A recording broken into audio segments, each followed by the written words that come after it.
Hello दोस्तों, आज start करते हैं ट्रांसफर लर्निंग। इससे पहले साइकोलॉजी की कुछ वीडियो डाली हुई है, तो आज साइकोलॉजी में पढ़ते हैं ट्रांसफर लर्निंग। ट्रांसफर लर्निंग का मतलब होता है अधिगम स्थानांतरण। अधिगम स्थानांतरण, इसका पहले हम अर्थ समझेंगे, फिर इसके डेफिनेशन समझेंगे और इसके प्रकार समझेंगे। आइए क्रमवार समझते हैं। तो अधिगम अधिगम स्थानांतरण, अधिगम स्थानांतरण, इसका क्या अर्थ है, इसकी क्या परिभाषा है, आइए देखते हैं। पहले देखते हैं हम लोग, इसका पहले देखते हैं अर्थ।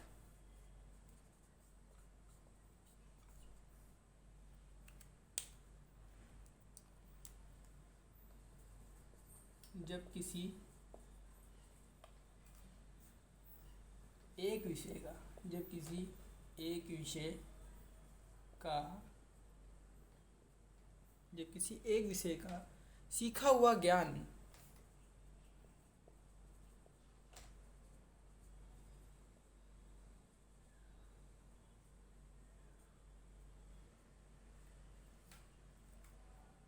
किसी एक क्षेत्र में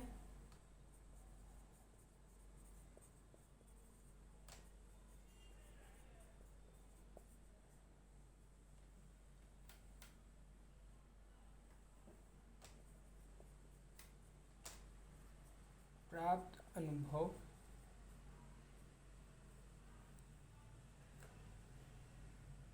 दूसरे विषयों या दूसरे क्षेत्रों में दूसरे विषयों या दूसरे क्षेत्रों में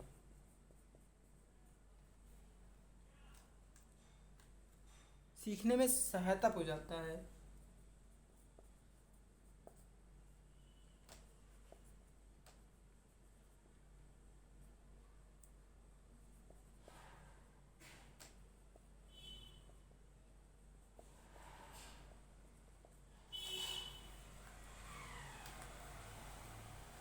तो इसे पहुंचाता है तो इसे तो इसे अधिगम तो इसे अधिगम का स्थानांतरण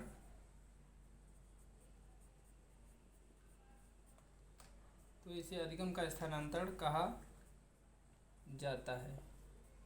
यह हो गया मेरा अर्थ। ये अधिगम स्थानांतरण क्या होता है, ट्रांसफर लर्निंग क्या होता है, इसमें कह रहा है, इसको समझते हैं। जब किसी एक विषय का सीखा हुआ ज्ञान किसी एक क्षेत्र में प्राप्त अनुभव दूसरे विषयों या दूसरे क्षेत्रों में सीखने में सहायता पहुंचाता है, तो अधिगम का स्थानांतरण कहा जाता है।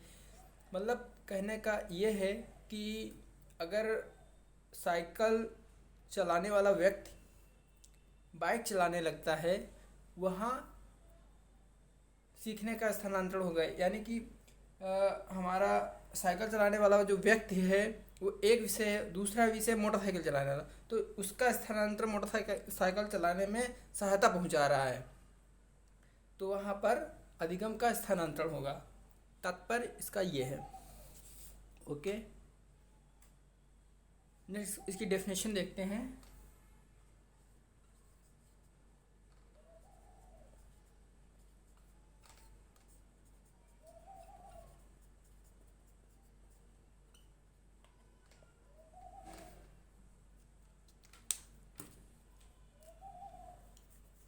अकॉर्डिंग टू सोरेंस के अनुसार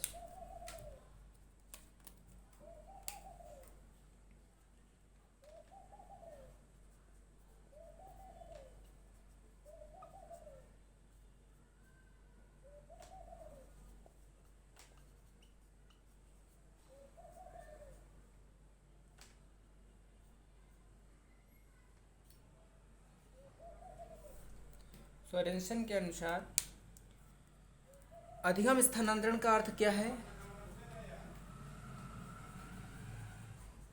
व्यक्ति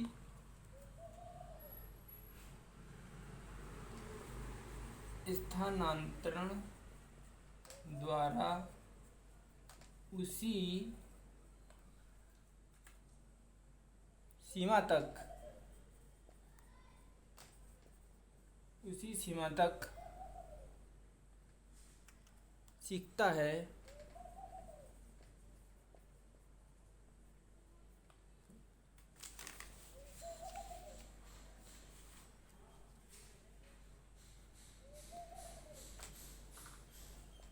जिस सीमा तक एक परिस्थिति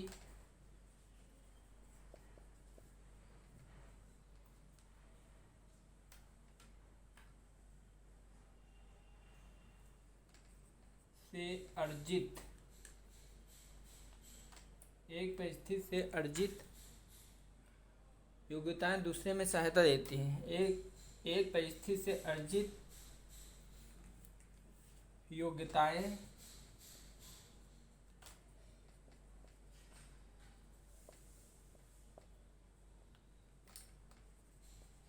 दूसरे में सहायता देती है। सोरेंस ने क्या कहा है, ये डेफिनेशन इंपॉर्टेंट है। सोरेंसन ने कहा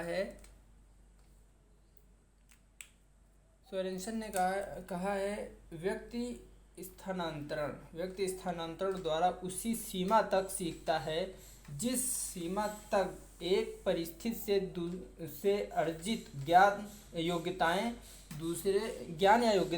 दूसरे में सहायता देती हैं, उसे अधिगम स्थानांतरण कहते हैं। कहने का तात्पर्य यह है कि व्यक्ति स्थानांतरण द्वारा उसी सीमा तक सीखता है जिस सीमा तक एक परिस्थिति से अर्जित योग्यताएं दूसरे में सहायता देती हैं, उसे अधिगम का स्थानांतरण कहता है। जैसे कि मैथ्स का स्टूडेंट जो सीखता है उसी को फिजिक्स में, अगर जब वो फिजिक्स पढ़ता है तो उसी में वो कन्वर्ट करता है, तो वहाँ उसको सीखने में मदद मिलती है। वो सीखने का स्थानांतरण कहलाता है। अधिगम स्थानांतरण ट्रांसफर लर्निंग एक बार फिर से देखते हैं। जब किसी एक विषय का सीखा हुआ ज्ञान किसी एक क्षेत्र में प्राप्त अनुभव दूसरे विषयों या दूसरे क्षेत्र में सीखने में सहायता पहुंचाता है तो अधिगम का स्थानांतरण कहा जाता है। कहने का मतलब यह है कि एक विषय का सीखा हुआ ज्ञान, मतलब साइकिल चलाने वाला व्यक्ति बाइक को चलाने में आसानी से सीख लेता है, मैथ्स का स्टूडेंट फिजिक्स को आसानी से सीख लेता है। यहाँ अधिगम का स्थानांतरण है। एक विषय से दूसरे विषय में सीखने में जो मदद करता है वही अधिगम का स्थानांतरण है। किसी एक क्षेत्र में कोई एक क्षेत्र है, कार चलाने वाला व्यक्ति ट्रक को चलाने में आसानी से सीख लेता है, वही अधिगम का स्थानांतरण है। तो एक क्षेत्र में प्राप्त अनुभव दूसरे विषयों या दूसरे क्षेत्रों में सीखने में सहायता पहुंचाता है तो अधिगम का स्थानांतरण कहा जाता है। डेफिनेशन क्या कह रही है? सोरेंस के अनुसार डेफिनेशन कह रही है अधिगम स्थानांतरण की, व्यक्ति स्थानांतरण द्वारा उसी सीमा तक सीखता है जिस सीमा तक एक परिस्थिति से अर्जित यानी कि जो अर्जित योग्यता है, जो उसने एबिलिटी कलेक्ट की है, दूसरे में सहायता देती है।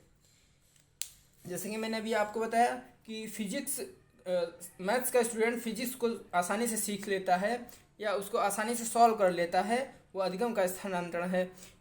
हिंदी का स्टूडेंट या संस्कृत का स्टूडेंट हिंदी को आसानी से सीख लेता है, वहाँ अधिगम का स्थानांतरण होगा। एक क्षेत्र से सीखा हुआ व्यक्ति दूसरे क्षेत्र में जब आसानी से सीख लेता है, वहाँ अधिगम का स्थानांतरण होगा, यानी सीखने में ट्रांसफ़र होगा। सीखने का जो सीखेगा वहाँ ट्रांसफ़र ऑफ लर्निंग होगी।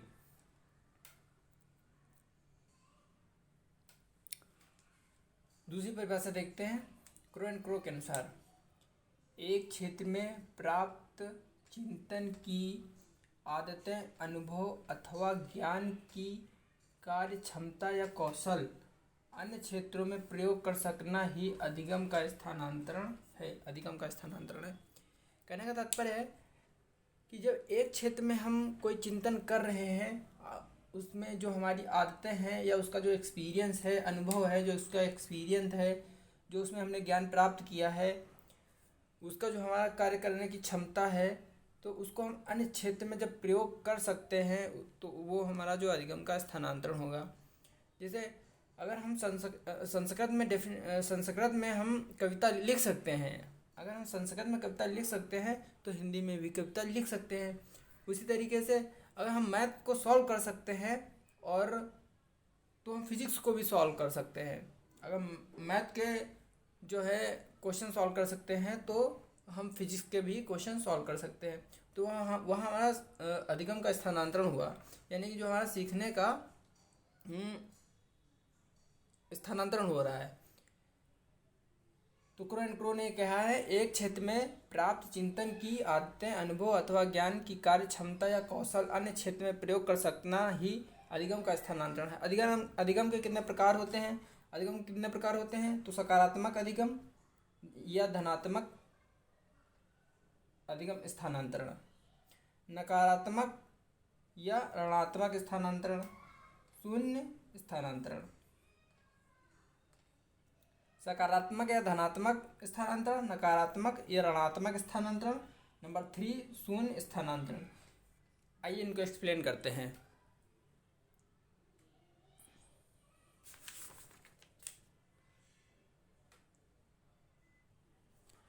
अधिगम स्थानांतरण के प्रकार जो है सकारात्मक या धनात्मक स्थानांतरण, नकारात्मक या ऋणात्मक स्थानांतरण, शून्य स्थानांतरण। इनको आइए हम एक्सप्लेन करते हैं।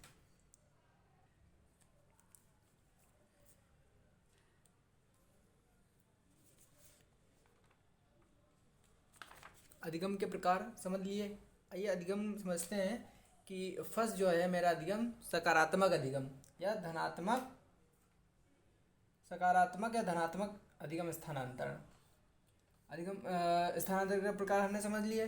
स्थानांतरण के प्रकार कितने? अधिगम स्थानांतरण के प्रकार कितने हैं? सकारात्मक या धनात्मक स्थानांतरण। नंबर 2 नकारात्मक या ऋणात्मक स्थानांतरण। नंबर 3 शून्य स्थानांतरण। तो आइए समझते हैं फर्स्ट सकारात्मक या धनात्मक स्थानांतरण।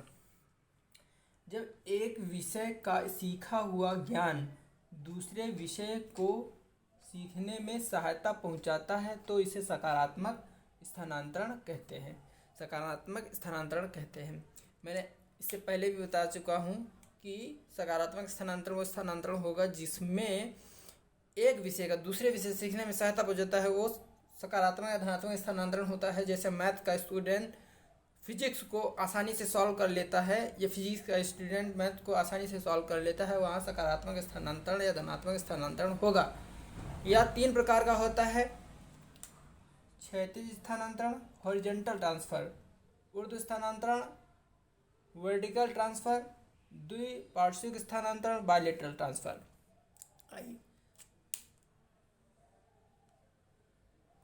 आइए दूसरा स्थानांतरण समझते हैं।